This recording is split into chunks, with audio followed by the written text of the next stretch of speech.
વાત આગળ કરીશ. આનંદ મંદિરની અદ્ભુત સેવાઓ વિશે હું વાત કરીશ. આમ તો બધાને ખબર જ છે કે આ સેવાઓ કેવી છે, પણ સેવાઓ ક્યાંથી આવી, કેવી રીતે આવી સમાજમાં, એની વાત કરીશું. પહેલા જ સેવા હશે, બધાએ જોઈ હશે ઇશ્યુ રિટર્ન. ઇશ્યુ રિટર્ન સામાન્ય સેવા લાગે. લાઇબ્રેરીમાં બધાને એવો જ હોય, આ એવી જ વાયકા હોય છે કે લાઇબ્રેરીમાં કામ શું કરવાનું હોય. લાઇબ્રેરી ફિલ્ડમાં હોય એને ખબર હોય કે લાઇબ્રેરીમાં કેવું કામ કરવાનું હોય. એક તમને ઉદાહરણ આપું છું. આપણા ભારતના સ્વામી રામતીર્થ એ વખતે જહાજો હતા, જળ જહાજો, પાણીમાં જે જતા જહાજો, સમુદ્રી જહાજો. એ સમુદ્રી જહાજમાં જતા હતા ને ત્યાં દિવસો લાગી જાય, 3 મહિના 2 મહિના પરદેશ જતા. તો સ્વામી રામતીર્થ જ્યારે એ પોતે ધ્યાનમાં રહેતા હતા, પણ જ્યારે ધ્યાનમાંથી બહાર નીકળે ત્યારે એક વ્યક્તિ એવી હતી કે વ્યક્તિ સતત લખ્યા કરે, વાંચ્યા કરે. અને એમને જોઈને પહેલા દિવસ નવાઈ લાગી, બીજા દિવસ વધુ નવાઈ લાગી, ત્રીજા દિવસ તો એમ થઈ રહેવાયું નહીં રામતીર્થથી. એ માણસ ગોરો હતો, અંગ્રેજ હતો, કે માણસ શું કરી રહ્યો છે. તો એને પૂછવા ગયા, બહુ એજન્ટ માણસ હશે દેખાવમાં, તો પૂછવા ગયા કે ભાઈ તમે શું કરી રહ્યા છો. એટલે કે હું ચાઇનીઝ શીખું છું, આઈ એમ લર્નિંગ ચાઇનીઝ લેંગ્વેજ. મિત્રો પછી સ્વામી રામતીર્થ વિચારવા પડ્યા અને પૂછ્યું કે વોટ ઇઝ યોર એજ. પેલો કહે છે આઈ ડોન્ટ નો, મને મારી ઉંમરની ખબર નથી. એમ કહી મરક મરક હસતો હશે. તો સ્વામી રામતીર્થે કીધું ના, આપની ઉંમર કહો. કે લગભગ 90 ની આસપાસ પહોંચેલો અંગ્રેજ માણસ ચોપડીઓ, પછી કે ચોપડીઓ તમે ક્યાંથી લાવ્યા? કે હું લાઇબ્રેરીમાંથી ચોપડીઓ લાવ્યો છું, ઇશ્યુ રિટર્ન કાઉન્ટર પરથી ચોપડીઓ લાવ્યો છું, બીજી ચોપડીઓ મેં ખરીદી છે મિત્રો પાસેથી લીધે. મિત્રો સ્વામી રામતીર્થ જેવા મહાન માણસો, મહાન સ્વામી જે કહેવાય, એ ગોળા લોકોને ત્યાં લાઇબ્રેરી કેવી રીતે આપણે સંલગ્ન થાય છે. તમે જુઓ કે જહાજમાં જતો હતો તો એણે કીધું કે હું લાઇબ્રેરીમાંથી લાવ્યો છું પુસ્તકો. તો પુસ્તકો ક્યાંથી? તો ઇશ્યુ રિટર્ન કાઉન્ટર પરથી લાવવાના હોય છે. તો મિત્રો આ આપણે વાત કરીશું કે લાઇબ્રેરીનું મહત્વ શું છે. અદ્યતન અવબોધન સેવા, CS કરંટ અવેરનેસ સેવા, કરંટ અવેરનેસ સર્વિસીસ. એમાં આપણે જોઈશું કે કરંટ અવેરનેસ એટલે જે લેટેસ્ટ ઇન્ફોર્મેશન આવતી હોય. શેર બજાર 5 મિનિટ પછી તમે સમાચાર સાંભળશો તો મજા આવશે નહીં. તાકાત ભાવ બદલાઈ ગયો છે એનો. કોઈ પણ એવા લેટેસ્ટ ન્યૂઝ તમે આપણે જોતા હોય તો ટીવી પર આવતા હોય છે, લેટેસ્ટ એકદમ ન્યૂઝ આવતા હોય, ચાલુમાં કંઈ પણ હોય, રથયાત્રા હોય અથવા તો જે પણ હોય એ લેટેસ્ટ ન્યૂઝ આવતા હોય છે. તો આમાં પણ એક લેટેસ્ટ ન્યૂઝ વાંચીને એક બહુ રીઢો ગુનેગાર હતો. હવે સવારમાં જ એડવોકેટે એક વાર્તા વાંચી હશે ક્યાંક, અને પેલો રીઢો ગુનેગાર હતો એને કોઈ વકીલ એને બચાવી શકતો નથી. ખાસ વકીલ જોડે ગયો, વકીલને પૂછ્યું કે સાહેબ તમે મને બચાવશો? કે બચાવીશ, ચિંતા ના કર, પણ હું તને જે કહું એ જ કહેવાનું. તમે જો સવારમાં એને ન્યૂઝપેપરમાં લેટેસ્ટ ન્યૂઝ જે કહીએ આપણે, અથવા તો અદ્યતન અવબોધન સેવામાં વાંચ્યું એને ક્યાં કામમાં આવે છે વકીલને, એની વાત છે. તો વકીલે કહ્યું કે ભાઈ તારે કોઈ પણ જજ પૂછે માત્ર એટલું જ કહેવાનું, મ્યાવ મ્યાવ. પેલો ગુનેગાર તો એને તો છૂટવાનું હતું. પછી પૂછ્યું ભાઈ તારું નામ શું? એટલે કે મ્યાવ. કેમ આવું કરે છે તું, કેમ આવા ગુના કરે છે? જજને ત્યાંથી પૂછપરછ થતી હશે તો કે એના વકીલો સામેવાળા તો કે મ્યાવ, કે કેમ આવું પાગલપણું કરે છે? તોય કે મ્યાવ. જે પણ પૂછો, જજ સાહેબ પૂછે એટલે જજ સાહેબે કીધું કે આ તો પાગલ માણસ છે, આને છોડી દો. સમજો, જજ સાહેબે અથવા તો ત્યાં વકીલોની દલીલો થઈને એમાં એ સાબિત થઈ ગયું કે આ પાગલ માણસ છે. હવે મિત્રો એ પાગલ માણસને છોડી દીધો. પછી ત્યાં બહાર ગયા પછી વકીલે એની ફી માંગી તો પેલો કે મ્યાવ. સમજો તમે કે અહીંયા જે મ્યાવ મ્યાવ કરવાની વાત છે, અહીંયા એને વકીલે સવારમાં વાંચી હતી એ વાર્તા રૂપે, અને પેલા આમ કહે છે તો એ મ્યાવ મ્યાવ વાત અહીંયા તમને કેટલી બધી અલગ રીતે લાગશે. એ પછી આપણે વાત કરીશું અનુવાદ સેવા, ટ્રાન્સલેશન સર્વિસ. ટ્રાન્સલેશન સર્વિસમાં પણ એક આપણે કેવું કે ભાઈ ટ્રાન્સલેશન એટલે બેઠું કરી દે. અત્યારે ગૂગલમાં આવે છે એટલે તે જતો હતો તે જતો. તમે અંગ્રેજીમાં કરવા જાઓ ને તો હતો તે જતો એવું લખાય. ગૂગલમાં કરશો અથવા તો એવા ઘણા બધા ફોર્મ છે. એટલે એ બરાબર અર્થઘટન નથી કે વાસ્તવમાં અર્થઘટન કરવું જોઈએ. અર્થઘટન કરતી વખતે એક સરસ ઉદાહરણ આપું. રામકૃષ્ણ પરમહંસનું નામ તો આપણે બધા જાણીએ છીએ. રામકૃષ્ણ પરમહંસ એમના લેક્ચરમાં વાત કરતા હતા, પ્રવચનમાં, કે ભાઈ સર્વત્ર ઈશ્વર છે, દરેક જીવમાં ઈશ્વર છે, બધી જ જગ્યાએ ઈશ્વર છે, એવી વાત કરતા હતા. એટલે એક માણસ તે એમના પ્રવચનમાં આવ્યો છે, એને લાગ્યું કે બધી જ જગ્યાએ ઈશ્વર છે, ઘરે ગયો તો બધામાં ઈશ્વર જ જોવા માંડ્યો. પછી એક હાથી ગાંડો થઈને આવતો હતો સામે, એના ઉપર બેઠેલો માણસ બૂમો પાડતો હતો કે ભાઈ હાથી ગાંડો થઈ ગયો છે, ખસી જાઓ ખસી જાઓ. પણ પેલા જે માણસને રામકૃષ્ણ પરમહંસે કીધેલી વાત એક જ મનમાં વિચાર આવ્યો કે એમાંય ભગવાન છે, એમાંય ઈશ્વર છે, હાથીમાં. એટલે પેલો બૂમો પાડતો હતો, ના ખસો પેલો માણસ હાથી નજીક આવી ગયો, સૂંઢથી ફંગોળી દીધો અને એને ઘાયલ થઈ ગયો. 2-3 દિવસ આરામ કર્યા પછી ભગવાન પરમહંસ જોડે ગયો અને કીધું કે ભગવાન તમે તો એવું કીધું કે દરેક જગ્યાએ ઈશ્વર છે, તો મને તો ક્યાં હાથીએ ફંગોળી દીધો. પણ કે ગાંડા માણસ, પરમહંસે કીધું ગાંડા માણસ, પેલો ઉપરથી જે વાત કરતો હતો તને ચેતવતો તો એ પણ ઈશ્વર હતો, એમાં પણ ઈશ્વર હતા, તો તું એ ઈશ્વરનું સાંભળવું જોઈએ તારે. તો મિત્રો આ અર્થઘટનની વાત છે. પેલો માણસ સમજી ગયો કે મારું અર્થઘટન ખોટું છે. ટ્રાન્સલેશન સર્વિસમાં આપણે માત્ર ટ્રાન્સલેશન કરી દઈશું તો નહીં ચાલશે, એમાં અર્થઘટન થવું જોઈએ. સામેવાળી વ્યક્તિને ખબર પડવી જોઈએ કે ભાઈ એ સામેવાળી સમજી જવી જોઈએ. આપણે એમને ખાલી અનુવાદ કરી દઈશું તો મેળ પડશે નહીં. એટલે અનુવાદ છે આમ લાગશે આપણને સામાન્ય, પણ આ સેવાઓ બહુ અગત્યની છે. સાહિત્ય શોધ.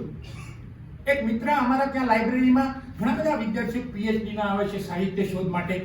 એમફિલ તો અત્યારે જો કે અત્યારે સ્થગિત છે, પણ બીજા બધા જે માસ્ટર કરતા હોય એ બધા સાહિત્ય શોધ કરવા આવે છે.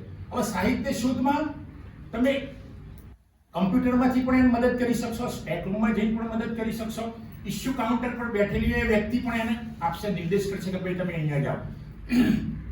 તો એના પરથી એમાં પણ એવી જ એક વાત છે કે ભાઈ સાહિત્ય શોધમાં પણ ઘણા માણસો કેવું કે મને બહુ આવડે છે. એક સરસ ઉદાહરણ આપું તમને. મને બહુ આવડે છે એવું નથી, બધા હોશિયાર જ છે. સાહિત્ય શોધમાં ઘણા બધા ઈગો હોય. તો એક દાખલા પરથી તમને સમજાવીશ. એક ફોરેનિયર આપણા ત્યાં ગીતા મંદિર એસટી સ્ટેન્ડ ઉપર આવ્યો અને ફ્રૂટની લારી પર અથવા તો દુકાન પર ગયો, શોપ ઉપર ગયો. પછી થોડું એને અહીંયા રહેલા એટલે થોડું ગુજરાતી તોટલી ભાષામાં આવડતું હતું. એટલે કે શો મી યોર ગ્વાવા, એટલે ગ્વાવા આપણા પેલા ગુજરાતીને ખબર પડી એટલે ગ્વાવા બતાવી કે તમારા ઇન્ડિયામાં આવલા ગ્વાવા, અમારે તો આવલા. બધી વસ્તુ શો મી યોર એપલ બતાવ્યું તો એપલ, કે તમારા ઇન્ડિયામાં આવલા, અમારે તો આવલા એપલ.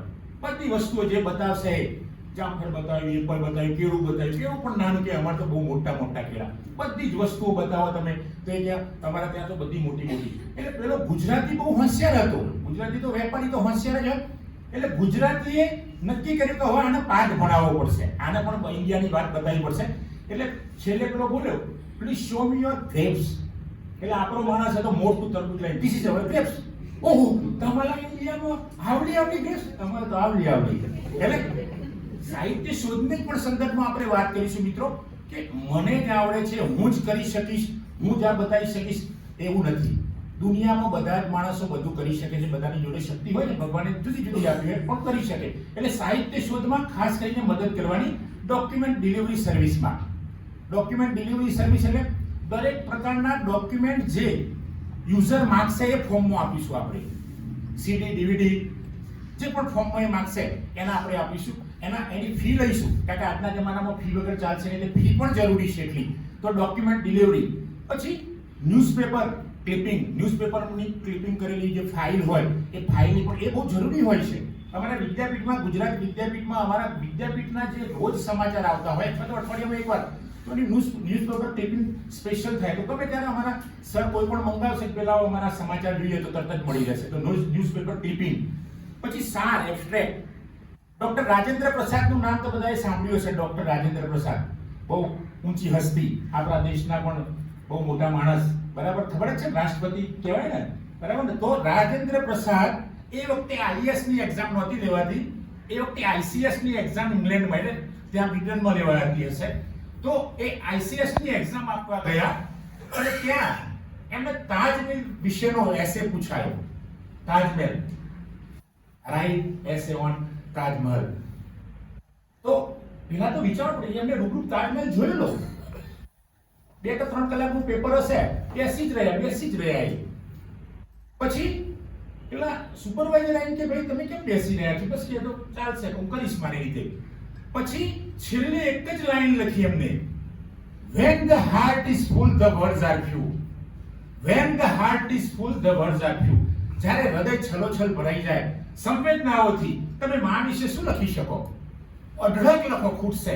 તાજમહેલ પણ એટલો સુંદર છે, એની રચના એટલી બધી સુંદર છે કે ખૂટશે. તો when the heart is full the words are few.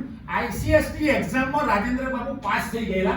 તો જે માર્ક્સ આપવાવાળો માણસ હશે કેટલો હોશિયાર હશે, કેટલો બુદ્ધિશાળી સમજદાર હશે કે એક જ વાક્યની અંદર એક સાર આનો સારના સંદર્ભમાં, સાર સેવાના સંદર્ભમાં હું સમજો, એક સાર અથવા તો એબ્સ્ટ્રેક્ટ જે કહીએ એના સંદર્ભમાં એમને when the heart is full the words R few, લાંબુ લાંબુ લખવાની જરૂર નથી, વર્ણનાત્મક બધી જગ્યાએ જરૂર નથી, જ્યાં જરૂર છે ત્યાં બરાબર. એટલે સાર આપણે એવું બનાવીશું લાઇબ્રેરીની અંદર કે વાંચક આવશે, યુઝર આવશે તો એ સમજી જશે કે ભાઈ મારે પેલો બહુ મોટું છે એમાંથી થોડુંક વાંચવું. અત્યારે કોઈની જોડે સમય નથી, બધા પિન પોઈન્ટ માહિતી માંગતા હોય છે, એવરી પર્સન, બરાબર. તો એ સાર.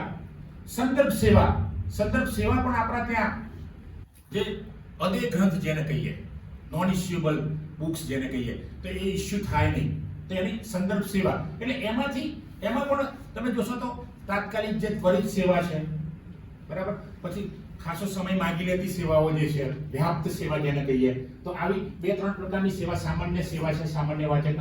તો આવી સેવાઓ પણ ધારો કે તમને આવીને અચાનક કોઈ પૂછશે કે ભાઈ કસ્તુરબાનો જન્મ ક્યાં થયો હતો, તો તાત્કાલિક માણસ સંદર્ભ લાઇબ્રેરીમાં બેઠેલો હશે અથવા તો જે રેફરન્સ લાઇબ્રેરી છે તાત્કાલિક નવી હોય અથવા તો અનુભવ ના હોય તો ગભરાઈ જશે કે કેવી રીતે શોધવું. જો એકવાર પહેલા એને લાગશે લોંગ અવે સર્વિસ લાગશે, પણ પછી એકવાર શોધી કાઢશે, ફાઇલમાં મૂકી દેશે, બીજી વાર કોઈક આવશે પૂછશે કે કસ્તુરબાનો જન્મ ક્યાં અથવા તો કઈ તારીખે થયેલો, તરત જ મળી જશે, બરાબર. એટલે જે વ્યાપ્ત સેવા છે ત્વરિત બની જશે. તો સંદર્ભ સેવા પણ અગત્યની વસ્તુ છે. આગળ વાત કરીશું રેફરલ સર્વિસ. રેફરલ એટલે નિર્દેશ કરવો, નિર્દેશ. આપણે બધાએ વાંચ્યું હશે અથવા સાંભળ્યું હશે અથવા તો સિરિયલમાં જોયું હશે મહાભારત વિશે.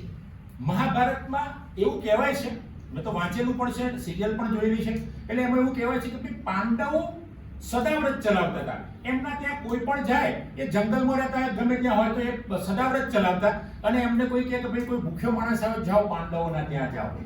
તો કર્ણને કોઈ કે આવીને કીધું, કર્ણ પણ દાનવીર હતો, એટલે કર્ણને જે માગે આપતું હતું, પણ એને ત્યાં સદાવ્રત નહોતું. એટલે કર્ણને કોઈએ કીધું કે અમારે તો જમવું છે, અમારે કોઈ સોના ચાંદીના દાગીનાની જરૂર નથી, જમવાનું ક્યાં મળશે? એટલે કર્ણએ આમ નિર્દેશ કર્યો, પાંડવોના ત્યાં જાઓ, તમને જમવાનું મળશે. રેફરલ બતાવવાનું છે ખાલી. રેફરલ સર્વિસ મીન્સ આપણે કંઈ આપવાનું નથી. એવી ઘણી બધી સંસ્થાઓ છે જે માત્ર આગળ નિર્દેશ કરે છે અથવા તો આગળથી બતાવશે કે અહીંયા આ સેવાઓ મળશે, તો આ રેફરલ સર્વિસ છે. એ જ રીતે આપણે જોઈશું વાંગ્મય સૂચિ સેવા, BNB INB, બ્રિટિશ નેશનલ બિબ્લિયોગ્રાફી, બહુ ફેમસ, બધાને ખબર જ છે INB. એ સિવાયની ઘણી બધી બિબ્લિયોગ્રાફી છે. તો એમાં આખી જે પણ પુસ્તકો પબ્લિશ થયા છે એની તમામ પ્રકારની માહિતી તમને મળી રહેશે. આ સેવા પણ અગત્યની છે. ગાંધીજીએ અત્યાર સુધીમાં કેટલા પુસ્તકો લખ્યા, ડોક્ટર બાબા સાહેબ આંબેડકરે અત્યાર સુધીમાં કેટલા પુસ્તકો લખ્યા, કોઈ પણ ડોક્ટર અબ્દુલ કલામે અત્યાર સુધીમાં કેટલા પુસ્તકો, તો એની યાદી તમને ત્યાંથી મળી જશે, બરાબર. એટલે INB BNB સિવાયની પણ ઘણી બધી બિબ્લિયોગ્રાફી છે, તો એ પણ. પછી આપણે જોઈશું inter library loan service. Inter library loan service એ પણ એક પ્રાચીન સમયમાં જે આપણે સાટા પદ્ધતિ કહેતા હતા. ગામડામાં ખબર હશે આપ સૌને કે ગામડામાં અથવા તો શહેરમાં પણ આપણા બાજુમાં કંઈક આપણે ખાંડ ખૂટી ગઈ હોય, બાજુવાળાના ઘરમાંથી આપણે ખાંડ લાવીએ, બીજા દિવસે આપી દઈએ, અથવા તો એની જગ્યાએ ચાની ભૂકી આપશે બીજા ત્રીજા દિવસે. તમારા ઘરે તેલ ખૂટી ગયું તો આપણે સાટા પદ્ધતિથી લેતા હોય. ભૂતકાળમાં ગામડાઓમાં 1 મણ ઘઉં કોઈ લે, આ મારો પ્રત્યક્ષ જાતનો અનુભવ છે. 1 મણ ઘઉં લેવાના વાવતી વખતે, વાવણી કરતી વખતે, અને પછી પાકી જાય એટલે તમારે એને 1.25 મણ ઘઉં જેણે આપ્યા હોય એને પાછા આપી દે. આ સાટા પદ્ધતિ. આવી તો ઘણી બધી સાટા પદ્ધતિમાં ઘણી બધી બાબતો ગામડામાં આજે પણ ચાલે છે કે એક દિવસ મારું ટ્રેક્ટર તમારા ઘરે ખેતરમાં લાવીશ, કાલે તમારું ટ્રેક્ટર, એટલે કે બે સાથે 50 વીઘા 100 વીઘા જમીન હોય તો એક સાથે ટ્રેક્ટર ચાલશે. તો મિત્રો અહીંયા આપણે વાત કરીશું ઇન્ટર લાઇબ્રેરી લોન સર્વિસની. તો એમાં પણ એવું જ છે, મારા ત્યાં પુસ્તકો ખૂટી પડે અથવા તો મોંઘા છે, હું ખરીદી ના શકું તો બાવીસી સાહેબની જોડેથી લઈ આવો, એમની લાઇબ્રેરીમાંથી સાહેબ ગોસ્વામી સાહેબ જોડેથી લઈ આવો પુસ્તકો તમને લોન ઉપર. એમને પણ જરૂર હશે તો આપણે આપીશું. ઘણા બધા એબ્સ્ટ્રેક્ટ જે કેમિકલ્સ એબ્સ્ટ્રેક્ટ છે લાખો રૂપિયાના છે, મેડિકલના જે તમે જોશો તો પિરિયોડિકલ્સ લાખો રૂપિયાના પિરિયોડિકલ્સ. તો આ બધી જ મેડિકલ કોલેજ અથવા તો બધી જ લાઇબ્રેરી ખરીદી શકશે નહીં. એ વખતે આપણે જોઈશું ઇન્ટર લાઇબ્રેરી લોન સર્વિસનો ઉપયોગ કરીશું મિત્રો. તો આ ઇન્ટર લાઇબ્રેરી લોન સર્વિસ તાલીમ અને માર્ગદર્શન લાઇબ્રેરી દ્વારા અગત્યની સેવા છે. તાલીમ પણ આપીશું કે ભાઈ એનું અભિમુખ કરીશું, એને લાઇબ્રેરીથી અભિમુખ કરીશું. પહેલો આવતો વાચક હોય અથવા તો કોઈ પણ વિદ્યાર્થી નવો આવ્યો હોય તો આનો ઓરિએન્ટેશનનો પ્રોગ્રામ રાખીશું. જે અમારા અધ્યાપકો શરૂઆતમાં જાય ને તો એમને 1 વર્ષે એક ઓરિએન્ટેશન, બીજા વર્ષે ત્રીજા વર્ષે એ રીતે ઓરિએન્ટેશન આવતા હોય. બધાને આપણે લાઇબ્રેરીને પણ આવતા હોય છે, કોલેજ લાઇબ્રેરીમાં જે હોય છે એમને ઓરિએન્ટેશન કરવાના. તો પૂર્વાભિમુખ કરવા, તાલીમ આપવી અને તાલીમની અંદર માર્ગદર્શન, એટલે સરસ વ્યવહાર કરવો કે એની અંદર વાચકને એવું થાય કે ભાઈ મેં તો અનુભવેલું છે, ગોસ્વામી સાહેબના ત્યાં જવું તો વિદ્યાર્થીઓની જોડે વિદ્યાર્થી બની જાય. પેલા મેડમ બેઠા છે સામે, એ પણ બધા વિદ્યાર્થીઓની જોડે ભળી જાય. બધા જયરામ સાહેબના જોડે હમણાં હું 21 ની લાઇબ્રેરીમાં ગયેલો અને ત્યાં મેં એમના પરથી એક વિડીયો પણ બનાવેલો, તો એ પણ એટલા બધા ભળી જાય કે ભાઈ આપણે બધા અહીંયા બેઠા છે યોગેશભાઈ પારેખ, તો આ બધા આ વ્યક્તિઓને આપણે જોઈશું તો એકદમ પ્રેમથી આપણને આવકારશે. અમે એકવાર વિદ્યાર્થીઓને ઉર્મિલાબેનના ત્યાં ગયા, આખો દિવસ અમારા ત્યાં તરબોળ થઈ ગયા અમારી જોડે, એ ઘરે પણ ના ગયા, એમને 2 વાગ્યાનો ટાઈમ હતો તો 5 વાગ્યા સુધી રોકાયા. તો આ છે લાઇબ્રેરિયન, આ છે તમારી આ અગત્યની વાત છે. આ તાલીમ સેવા આ બધાની વાત કરીશું. આપણે જોઈશું તો ઓનલાઈન એક્સેસ સર્વિસ. ઓનલાઈન તો બધા એક્સપર્ટ છે, આજની નવી જનરેશન છે ને, ઓનલાઈનમાં તો જીપીટી ચેટ આવી ગયું છે, એટલે તમે બોલો કે ભાઈ તમારું નામ આપો એટલે બધું જ આવી જાય. તમે કોઈ પીપીટી બનાવી હોય તો એના પર બધું જ આવી જશે. એટલે ઓનલાઈન એક્સેસ તો એકદમ ઈઝી થઈ ગયું છે. અત્યારે તમારે કોઈ લેક્ચર લેવા જવું હોય તો લેક્ચર માટે તમે એમ કહેશો કે મારા આ લેક્ચર ઉપર લેક્ચર લેવાનું છે, તમે બોલી દેશો તો અંગ્રેજી, ગુજરાતી, હિન્દી કોઈ પણ લેંગ્વેજમાં તમને ચેટ જીપીટી આપી દેશે માહિતી. તો આ અગત્યની વસ્તુ છે. ઇન્ટરનેટ આધારિત સેવાઓ તમે જાણો છો. ઇન્ટરનેટ આધારિત આપણો મોબાઈલ છે. મોબાઈલમાં કેટલી બધી સર્વિસ છે. સવારમાં ઉઠ્યા ગુડ મોર્નિંગ વોટ્સએપ પર, ફેસબુક ઉપર આપણે વિડીયો મૂકીશું, રીલ મૂકીશું, ઘણા અહીંયા બધા જ મૂકીએ છીએ આપણે, તો કેટલી બધાનો આનંદ થઈ જશે. સવારમાં કોઈ ગુડ મોર્નિંગ કીધું, ભગવાનનું નામ લીધું કોઈ કે, તો આપણને આનંદ થઈ જશે. તો આ જુદા જુદા પ્રકારની લાઇબ્રેરીની સેવાઓ. ઈમેલ સેવા છે, એની અંદર ઈમેલ છે, પછી ટેલિગ્રામ છે, ઘણી બધી સેવાઓ જે તમે આપણે લઈ શકીશું. અને એના દ્વારા ફેસબુક દ્વારા પણ આપણે વાચકને અથવા તો વોટ્સએપ દ્વારા, ઈમેલ દ્વારા પણ વાચકને સેવા આપીશું. ફોન કરીને, મોબાઈલ ફોન કરીને પણ આપણે વાચકને સેવા આપી શકીશું. મિત્રો, આજે બસ આટલી જ વાત હું કરીશ અને સૌને વંદન કરું છું. થેન્ક યુ વેરી મચ બધાએ સાંભળ્યું.